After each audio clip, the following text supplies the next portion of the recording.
Assalamualaikum warahmatullahi wabarakatuh. Para bapak dan saudara-saudara semua yang hormati, segera saja kita awali kajian tafsir Al-Quran malam hari ini dengan bacaan basmalah bersama. Bismillahirrahmanirrahim. Alhamdulillahirabbil alamin. Wa bihi nasta'inu ala umuri dunya waddin wal 'aqibatu lil muttaqin wa la 'udwana illa 'alal zalimin. Wassalatu wassalamu ala asyrafil anbiya'i wal mursalin nabiyina habibina Muhammadin wa ala alihi wa sahbihi ajma'in. Amma ba'du. Qala Allah ta'ala a'udzu billahi bismillahirrahmanirrahim. Dzalikal kitabu la raiba fihi hudan lil muttaqin wa nazrun minal Qur'an ma huwa shifaa'un wa rahmatul lil mu'minin. Inna nahnu nazzalna dzikra wa inna lahu lahafizun. Wa laqad yassarna al-Qur'ana lidzikri fahal min muttaqin. Wa qala Rasulullah sallallahu alaihi wasallam khairukum man ta'allama al-Qur'an wa 'allamahu wa qara'al Qur'an fa innahu ya'ti yawmal qiyamati syafi'an li ashabihi. Man qara'a harfan min kitabillah falahu bihi hasanatun wa hasanatun bi asri amsalih. La aqulu alif lam harfun walakin alif harfun lam harfun min harfun. Pertama adalah kita senantiasa bersyukur kepada Allah Subhanahu wa taala. Malam hari ini kita diringankan hati, pikiran, tenaga kita untuk hadir di forum kajian tentang tafsir Al-Quran sebagai wujud nyata kesiapan kita untuk menerima hidayah dari Allah Subhanahu wa taala. Memang Al-Quran itulah hidayah dari Allah untuk jadikan pedoman hidup bagi kita, sudah orang-orang yang beriman, agar hidupnya tidak terombang-ambing oleh paham-paham yang bersumber dari manusia yang tidak beriman.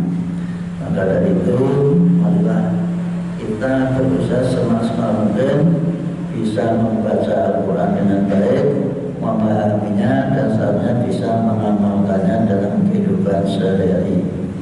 Salawat dan salam untuk beliau Nabi besar Muhammad SAW yang telah memperakasai pengamalan Al-Quran sehingga beliau dikenal dengan kana khuluqul Quran. Sungguh akhlak, sikap, tingkah laku Nabi adalah Al-Quran. Dalam hadis ini praktis bahwa apa yang dikerjakan Nabi sesuai dengan Al-Quran, Al-Quran tidak bisa ditinggalkan tanpa wujud pengamalan Nabi. Maka dinyatakan Al-Quran dan Sunnah Nabi itu ibarat dua sisi mata uang. Jadi tidak laku satu sisi, Quran tidak bisa berjalan, Sunnah Nabi juga tidak berlaku. Maka kedua-duanya harus berlaku seiring sejalan. Itu dikatakan Nabi dengan sabdanya, taraktu fikum amraini lan tadillu ma in tamassaktum bima kitabullah wa sunnata rasulih. Aku tinggalkan dua perkara dan kalian tidak akan tersesat selama berpegang teguh pada dua perkara itu, yaitu kitabullah Al-Quran dan sunnah rasulnya. Itu sekali lagi marilah dengan semangat untuk bisa memahami dan menjalankan Al-Quran, kita berusaha untuk bisa membaca dan mengamalkannya. Mari kita baca Al-Fatihah bersama dulu. A'udzu billahi minasy syaithanir rajim. Bismillahirrahmanirrahim. Alhamdulillahi rabbil alamin. Ar-Rahmanir Rahim. Maliki yaumiddin.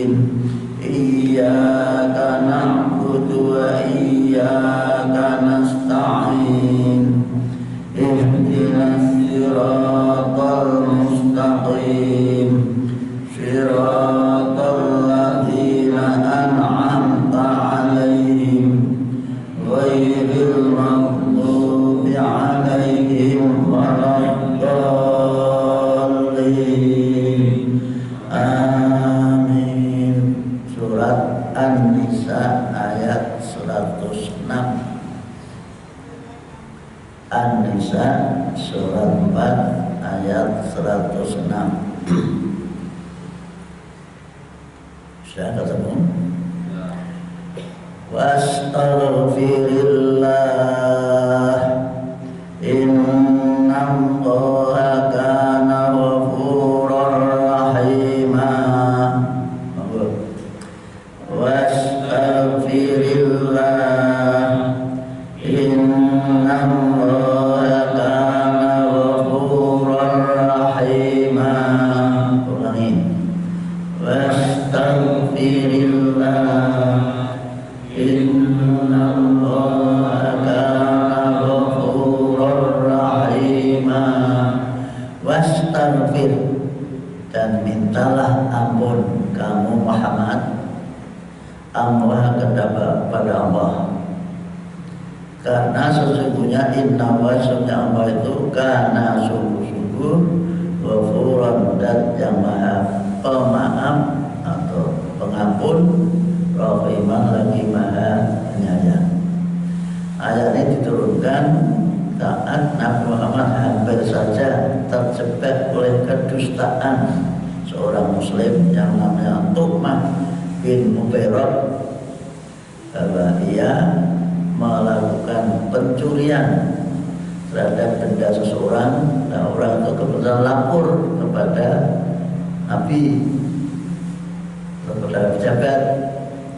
Nah, setelah tahu dilaporkan, barang yang dicuri itu dibuang atau ditempatkan di tempat rumah orang Yahudi yang namanya Zaid bin Sumair.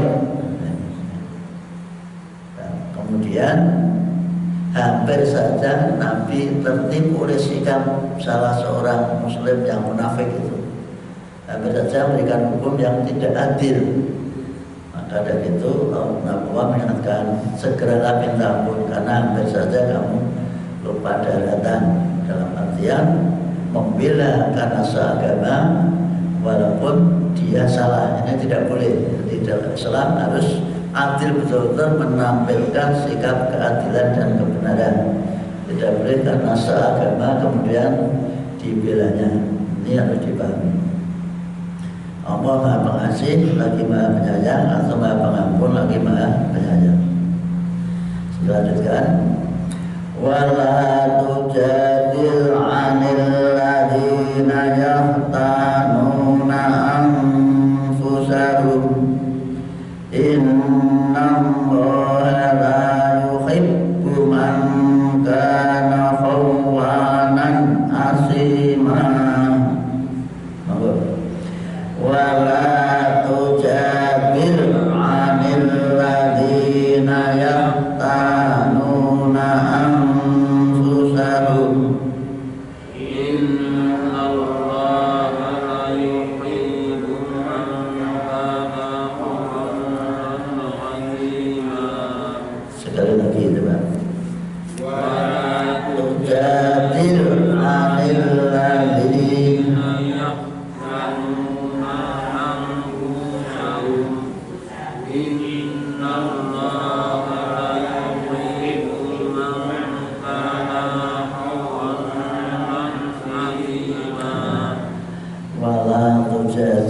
janganlah kamu berdebat atau membela. Berdebat orang persoalan menyelesaikan masalah itu mesti terjadi perdebatan. Berartikan janganlah kamu berdebat alias membela anil ladzina, terhadap orang-orang yahtanuna yang mengkhianati anfusahum, terhadap diri mereka sendiri. Yaitu ketika tadi tahu bahwa orang Yahudi sebenarnya tidak mencuri, tapi yang kecurian itu melapor, maka dia segera membuang barang ke tempat rumah orang Yahudi, dan dia bersepakat rembukan musyawarah dengan saudara-saudaranya, keluarganya, supaya mereka sepakat untuk melontarkan kesalahan itu kepada orang Yahudi itu, sehingga Nabi Muhammad hampir terkecoh dengan perbuatan mereka itu. Maka Nabi Muhammad diingatkan, jangan kau bela sekalipun ia seagama dengan kamu. Ini harus dipahami. Di kita umat Islam, kita di kampung tidak boleh karena seagama walaupun salah dibela. Islam harus menampilkan sikap yang bagus, yang adil, yang benar, agar orang yang tidak seagama orang lain tertarik dengan apa yang diperbuat kita. Maka dikatakan ad-dinu husnul khuluq, agama itu adalah akhlak yang baik. Gimana kalau orang Islam menampilkan sikap yang kurang baik, bicaranya kasar atau suka mencela orang lain, maka akhirnya agamanya yang dinilai dianggap agamanya seperti itu. Tentu sekali lagi kita ngaji seperti ini, marilah kita perbaiki diri kita agar kita bisa berada di tengah-tengah masyarakat, bersikap adil dan benar serta sopan. Innallaha, sesungguhnya Allah, la yuhibbu, tidak suka, tidak cinta, man, kepada orang. Ini namanya maf'ul bih, atau dalam bahasa Indonesia namanya apa itu, penderitaan. Apa Pak? Ada istilah apa? Penderita. Ada kata-kata penderitanya. Objek penderita yang jadi penderita, jadi sasaran. Man, kepada orang, karena yang sungguh-sungguh, memang kalau diartikan apa adanya, yang ada, itu sulit. Maka lebih baik diartikan sungguh-sungguh khawanan, khianat, asiman lagi penuh dengan dosa. Jadi itu namanya siapa tadi? Namanya Tu'mah bin Ubairok, yang dia bersekongkol bekerjasama dengan saudara-saudaranya bahwa akan menuduh, menimpakan kesalahan kepada seorang Yahudi yang kebetulan orangnya baik. Maka setelah ketahuan dia berkhianat, dia melarikan diri ke Mekah, bergabung dengan orang-orang Quraisy yang masih tidak menjadi pengikut Nabi Muhammad SAW. Bagaimana sikapnya dijelaskan oleh ayat berikutnya. Mereka itu saudara-saudara Tu'mah bin Ubairok itu melakukan bicara secara rahasia untuk bisa menjatuhkan orang Yahudi itu.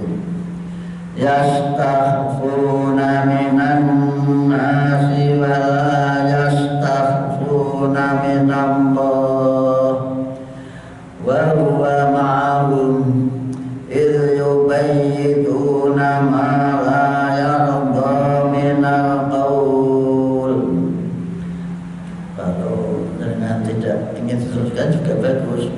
Wa huwa ma'ahum idh yubayyituna ma la yarda minal qawl. Tambah lagi. Yastakhfuna minan nasi wa la yastakhfuna minallahi wa huwa ma'ahum idh yubayyituna ma la yarda minal qawl wa kana Allahu bima ya'maluna muhita. Yastakhfuna minan nasi wa la yastakhfuna minallahi wa huwa ma'ahum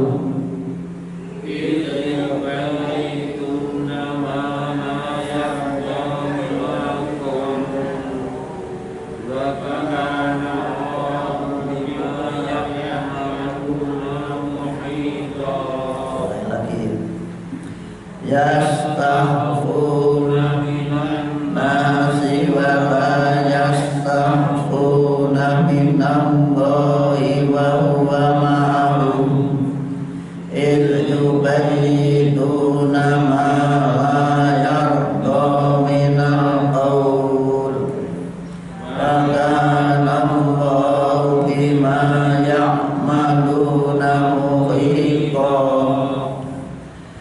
Nabi Muhammad diingatkan dan yastahbuna, mereka mengadakan rapat secara sembunyi, rapat rahasia. Ini biasanya pekerjaan bin seperti Pak Leman.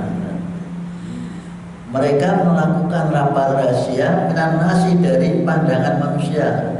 Mereka berkumpul bicara secara rahasia karena jelas yang salah itu Tu'mah. Tapi ini akan dibela mati-matian, jangan sampai nanti diberi hukuman oleh Nabi karena dia itu salah. Itu namanya mengadakan rapat rahasia. Khofah itu dirahasiakan, disembunyikan.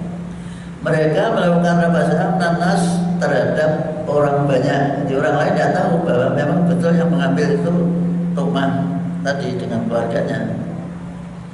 Walasabuna, dan mereka tidak bisa merahasiakan rapatnya itu minawai dari Allah, tidak bisa. Dengan kita akan bicara secara rahasia tetap diketahui oleh Allah Subhanahu wa Ta'ala. Di mata Allah tidak ada yang rahasia bagi kita. Yang ada dalam hati pun diketahui oleh Allah. Maka jangan coba-coba kita mengadakan rapat rahasia. Ini yang diketahui tadi. Rapat rahasia dalam artian yang negatif. Kalau positif terhadap musuh yang jelas musuh Islam tidak boleh. Tapi kalau rapat yang bersifat sengketa, permasalahan yang jelas terang benderang bahwa yang salah itu dia, lalu kan membuat rekayasa agar nanti yang disalahkan orang yang membawa barangnya itu. Lah seperti ini tidak boleh, sebenarnya bahasa kita haram, tidak boleh. Padahal bahwa Allah selalu menyertai mereka. Orang yang makan rahasia berarti tidak sadar bahwa Allah selalu ngawasi kita. Ini harus dibahas betul-betul di antara kita. Tapi jangan sampai merasa kita tidak dilihat oleh orang lain. Ada yang tahu yang kita. Jangan sampai ada yang tahu loh. Ini namanya sudah menghilangi penglihatan, pengawasan dari Allah Subhanahu wa Ta'ala. Sehingga dalam Islam semua anggaran itu transparan, kekayaan negara transparan, tidak boleh ada yang tidak diketahui tempat maupun arahnya atau pengeluarannya. Itu saat mereka melakukan bicara di malam hari, yaitu saat mereka menyusun rencana di malam hari secara rahasia, itu yubayit. Maka namanya mabit, hotel itu tempat rahasia, namanya bayit itu jadi rahasia di waktu malam. Itu bicara di waktu malam agar tidak diketahui oleh orang banyak. Yang dibicarakan apa? Sesuatu ucapan, bicara, layanto yang tidak disukai oleh Allah, yaitu tadi mengkhianati kepada orang lain dengan cara bersama-sama. Tidak boleh, walaupun kita orang banyak, menjatuhkan vonis salah kepada satu orang, pada satu orang itu benar, maka tidak boleh seperti itu, apalagi direkayasa. Karena apa? Wakana Allah, dan sungguh-sungguh Allah bima yang mana terhadap apa yang mereka kerjakan mufitan meliputi, yaitu mengetahui lahir dan batin. Semua diketahui, dipandu, diawasi oleh Allah Subhanahu wa Ta'ala. Ini hati-hati. Kejadian pada zaman Nabi sampai sekarang pun ada kejadian seperti itu, seperti ini. Sehingga orang melakukan bicara sebongkar rahasia, mereka yasa orang yang tidak salah dikatakan salah, termasuk ingin menangkap orang teroris, ternyata dia tidak teroris, ini tidak boleh. Orang yang tidak melakukan kejahatan dengan kejahatan dengan direkayasa, ini tidak dibenarkan, akan dikutuk oleh Allah Subhanahu wa Ta'ala. Maka dijelaskan antum haula'i jadaltum anhum fil hayat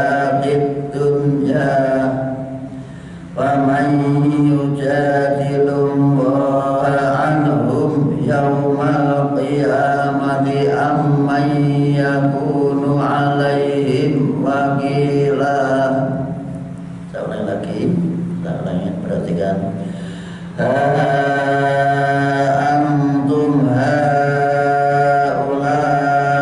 jadaltum anhum fil hayatid dunya wa man yujadilullah anhum yaumal qiyamati amman yakunu alaihim wakila.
Itulah kalian, kondisi kalian seperti itu, suka membela-bela orang yang salah hanya karena seiman atau seagama.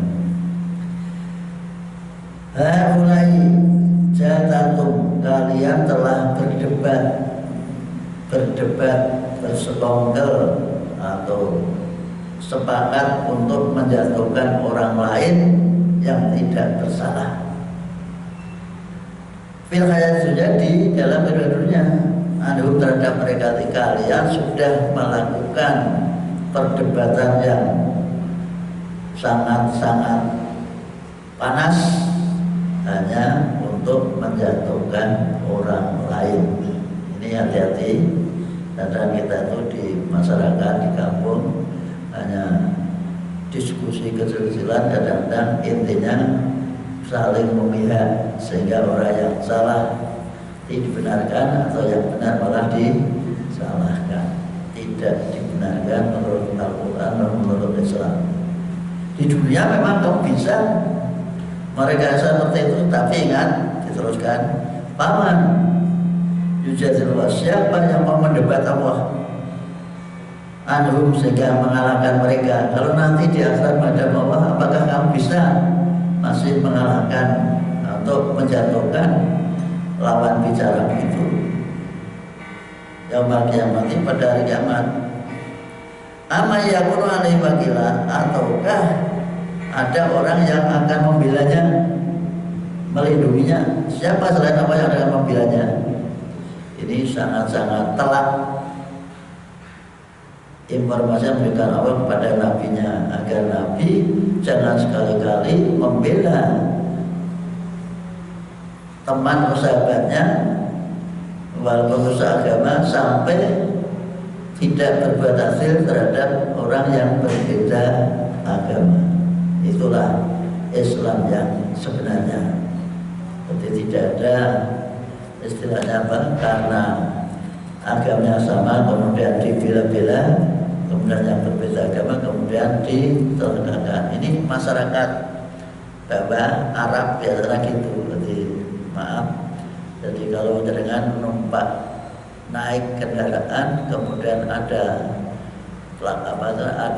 operasi polisi, karena kita sudah bayar uangnya, dilaporkan polisi, tetap polisinya membela orang Arab karena dianggap sama bangsanya.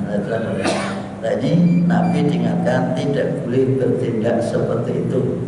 Kita berada di tengah-tengah dengan membawa kebenaran. Maka dilanjutkan lagi, wa man ya'mal su'an aw yazlim nafsahu summa yastaghfirillah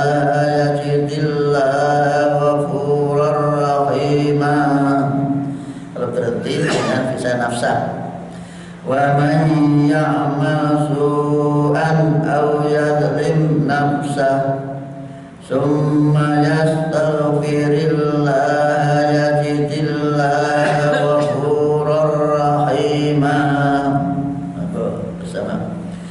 Wa man ya'mal su'an aw yadlim nafsah summa yastaghfirillah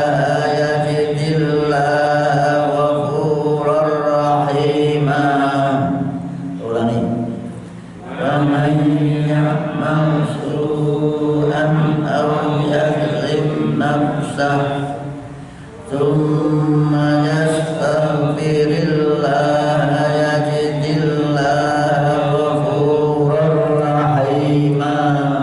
Kalau kita mendapatkan huruf atau pa'u atau au atau summa atau fa, itu boleh kita berhenti depannya kemudian diteruskan tanpa diulangi lagi. Ini contoh nafsa karena diikuti summa. Waman kesimpulannya siapapun yang melakukan sehingga mengamalkan melakukan su'an kejahatan, tindakan jahat untuk menjatuhkan orang lain, untuk mencelakakan orang lain, al-yadlim atau menganiaya nafsu terhadap dirinya, dia hakikatnya melakukan suatu kejahatan untuk dirinya sendiri tapi ditimpakan pada orang lain. Kemudian semuanya istighfar, kemudian yang meminta ampun kepada Allah. Ini ingat, tapi sejelek apapun kalau kita melakukan kesalahan, asal mau minta ampun kepada Allah akan diampuni. Harus sadar, orang Islam harus sadar bahwa tidak ada pintu tertutup untuk minta ampun kepada Allah.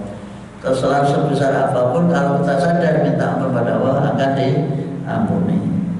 Yajid, maka Anda atau orang itu akan menemukan, menjumpai awal kepada Allah, ghafuran dalam keadaan memberi ampun, rahiman lagi maha penyayang. Begitu besarnya kasih sayang Allah kepada kita semua, khususnya orang yang beriman dan umat manusia pada umumnya, bahwa tidak tertutup pintu taubat bagi orang yang pernah berbuat salah, berbuat jahat. Maka kita tidak boleh memfitnah atau menjustis kepada orang lain. Wah, itu tidak akan diampuni atau itu kafir, atau tidak boleh. Harus didekati secara manusiawi, kemudian diinformasikan bahwa selama Anda sadar terhadap kesalahan Anda, kemudian Anda minta ampun kepada Allah, pasti akan diampuni oleh Allah Subhanahu wa ta'ala. Ada hadis Nabi yang mengatakan, ittaqillah haitsuma kunta, takwalah kepada Allah di mana saja Anda berada. Tidak perlu menunggu di hadapan ustadz atau kiai mengaku kesalahannya, tidak. Kalau di agama sana, orang yang berhak mengampuni atas nama itu pendetanya, pimpinan agamanya, sehingga membayar untuk menjadikan bahwa melakukan dosa kesalahan itu bilang kepada pimpinan agamanya, kemudian membayarnya, maka diberilah surat ampunan dari siapa? Dari pendetanya. Tapi dalam Islam bukan itu, tidak ada kiai atau ustadz kemudian mengatasnamakan Tuhan dan mengampuni dosa orang lain. Hanya kiai atau ustadz itu menuntuni bagaimana cara minta ampun, bertobat kepada Allah Subhanahu wa ta'ala. Ini yang harus dipahami bagi kita umat Islam. Selanjutnya, wa man yaksib isman fa innama yaksibuhu ala nafsih wa kana Allahu aliman hakiman. Wa man yaksib isman fa innama yaksibuhu ala nafsih wa kana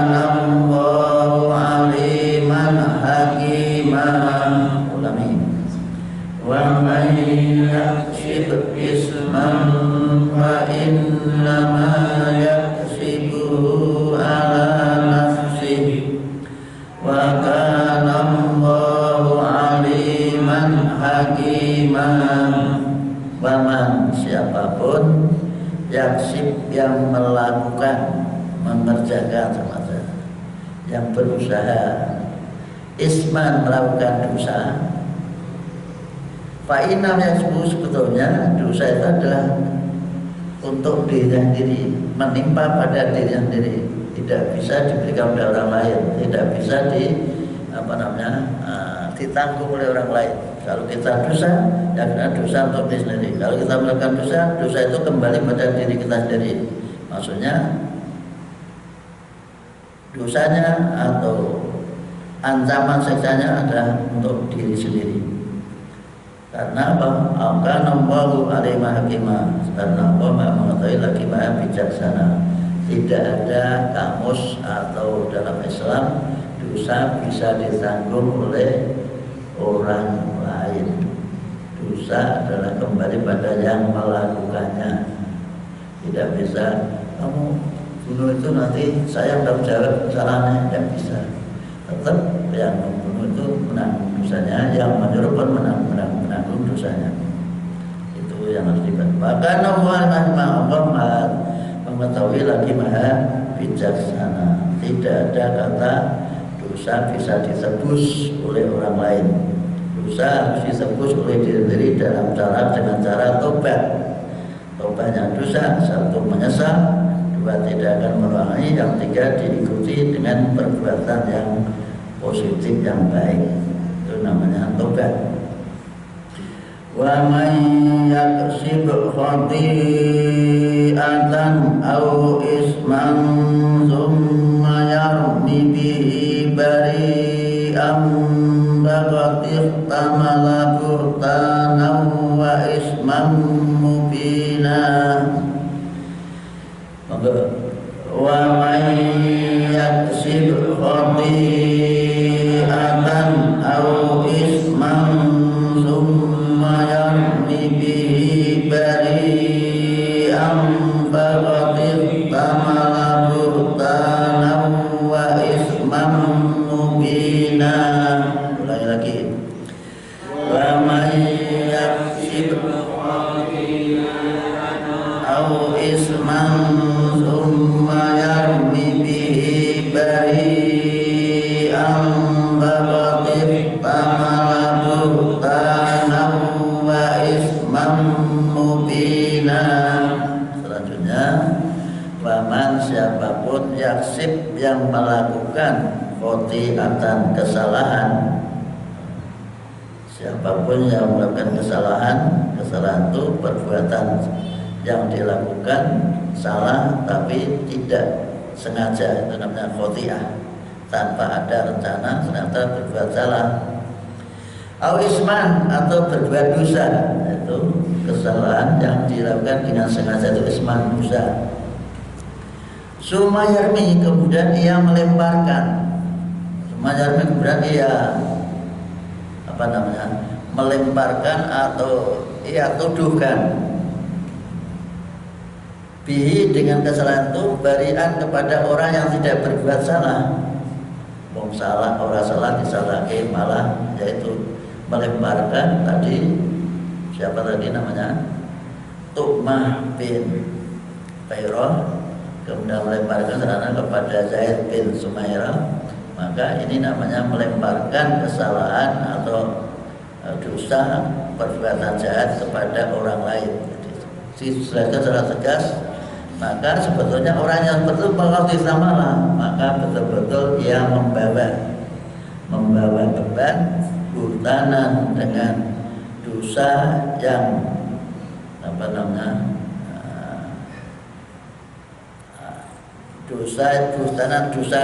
dosa yang berupa dusta, waisman dan dosa membina yang nyata.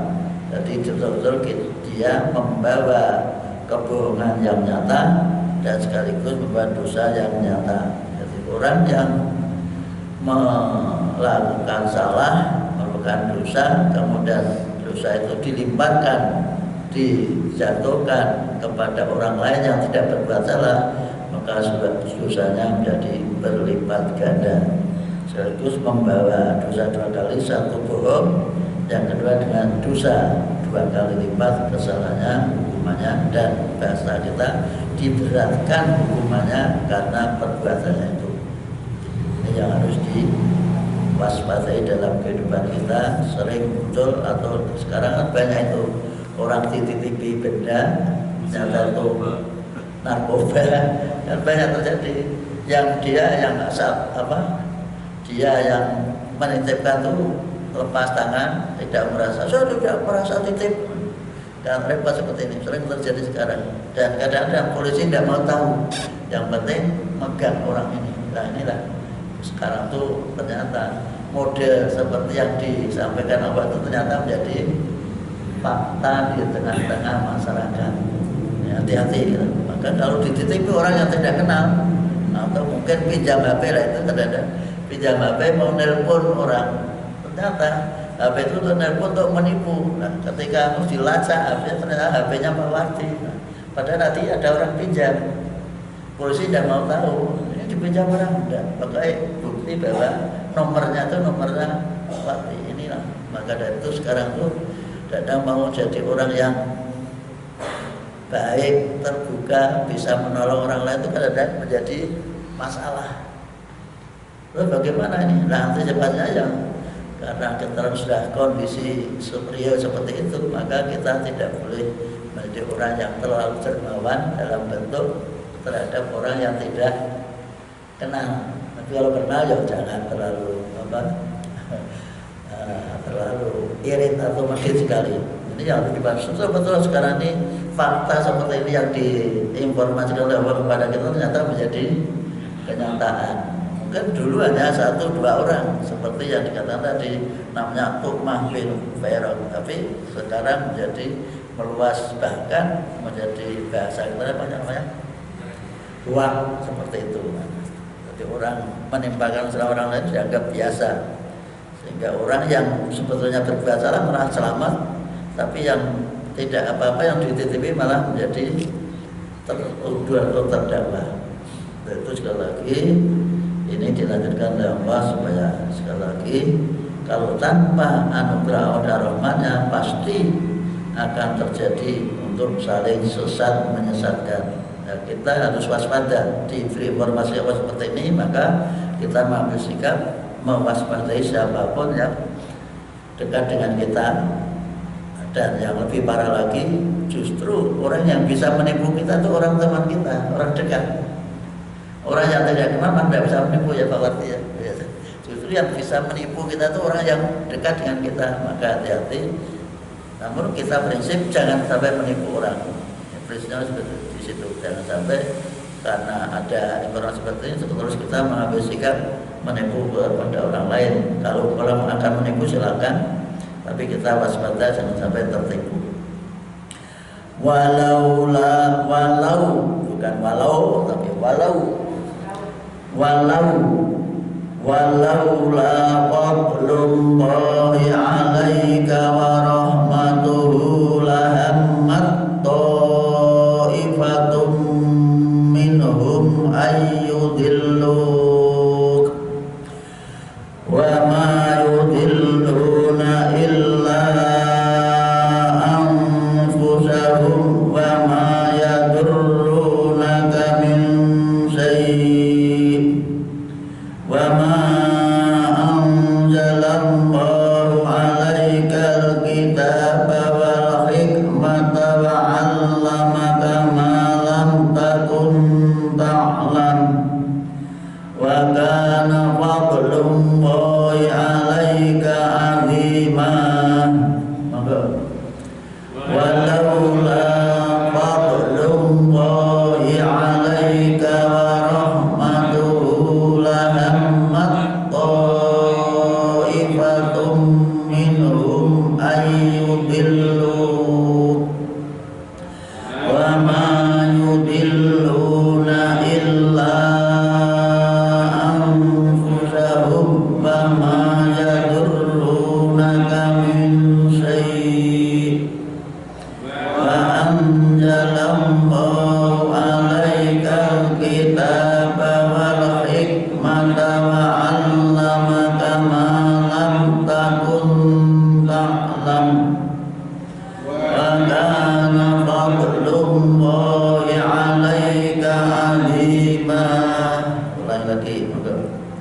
wa laula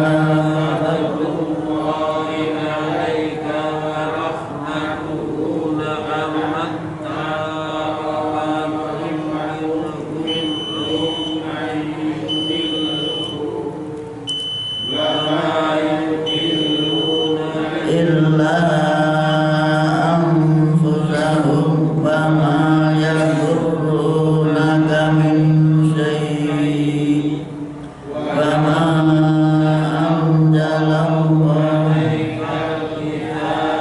wal hikmata 'allamaka ma lam takun ta'lam wa kana fadlullahi 'alaika 'azima. Kita jelaskan lain hari atau senada akan datang, semoga ada manfaatnya. Sekali lagi, membaca Quran harus cermat dan bisa membedakan antara satu alif dan tiga alif, ini yang prinsip, sehingga antara mat yang panjang dengan mat tobi itu ada bedanya. Terima kasih, kita bersama dengan bacaan alhamdulillah. Alhamdulillah. Wassalamualaikum warahmatullahi wabarakatuh.